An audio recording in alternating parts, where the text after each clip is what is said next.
Hi everyone, thanks for coming back to my YouTube channel as ever, and what I'm going to do is go through some of your comments because I'm getting some great comments, and this is all about having a bit of a debate, so do keep putting them down below, thanks. And I'm going to start with Augustus Pugin. Why don't you hold the EU to account, Owen? We wouldn't be getting TTIP if not for them.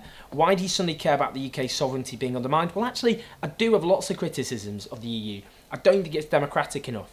I don't think it's accountable enough, and it should be democratised. And also, for example, like most people in this country, I want the railways renationalised.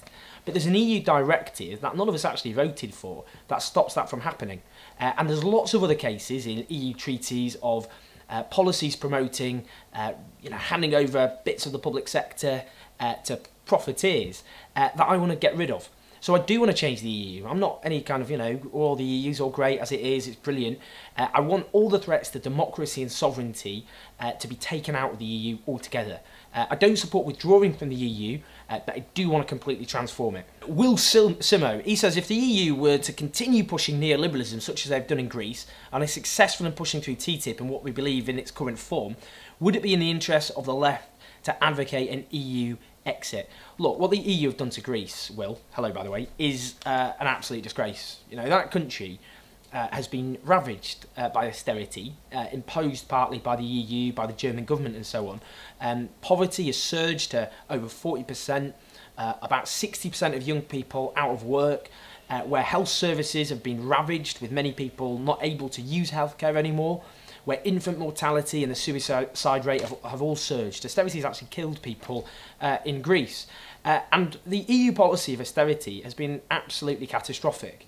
But now I think the rise of Syriza in Greece and parties like Podemos in Spain provide a big opportunity to actually challenge the EU as it currently is and actually start building a democratic EU that's running the interests of the people of Europe rather than the interests of a tiny group of private profiteers, corporations, bureaucrats at the top.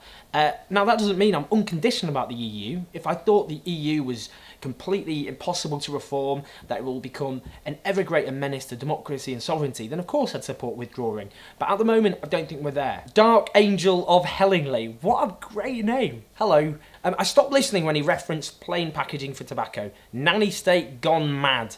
And before you know it, we'll have photos of diseased livers on bottles of wine. I knew Owen was on the left, now I know he's on the authoritarian left. Well, first off, look, I'm not calling for a ban on tobacco. If people want to buy cigarettes, of course, they're more than entitled to do so. But tobacco kills around half of the people who use it. It kills, according to World Health Organization, about 6 million people a year across the globe. And also you've got passive smoking, for example, which also damages the health and risks the lives of other people who don't even smoke. I think that's a massive problem. I just don't think we should have a situation where we just allow young people, in particular, to start taking up smoking, which has a 50% chance or so of ending up killing them. And anything that helps educate people about the health costs so they have an informed decision is good. And anything that kind of removes, the promotion of what is a deadly habit, I think is a good thing. So we've got a comment from Remarkable. Hi, Remarkable. I'm more worried about Owen's microwave than about TTIP. Who keeps their microwave on top of the freezer like that, apart from Owen? It's a major health and safety hazard, aside from being hard to reach and generally inconvenient. It would be much better to put the microwave on a regular countertop. That's where it's designed to be used. Well, now you mention it, Remarkable, actually, that probably is a bit dangerous. That could just come crashing down on my head at any moment. So actually, yes, I think you've got a very valid point. I'll consider it. And also, any comments about, the layout of the room, more than welcome to address them. I'm not an interior designer, I have to say, so, that's not something I excel at. So that's all the comments we've got time for this week, but thank you very much.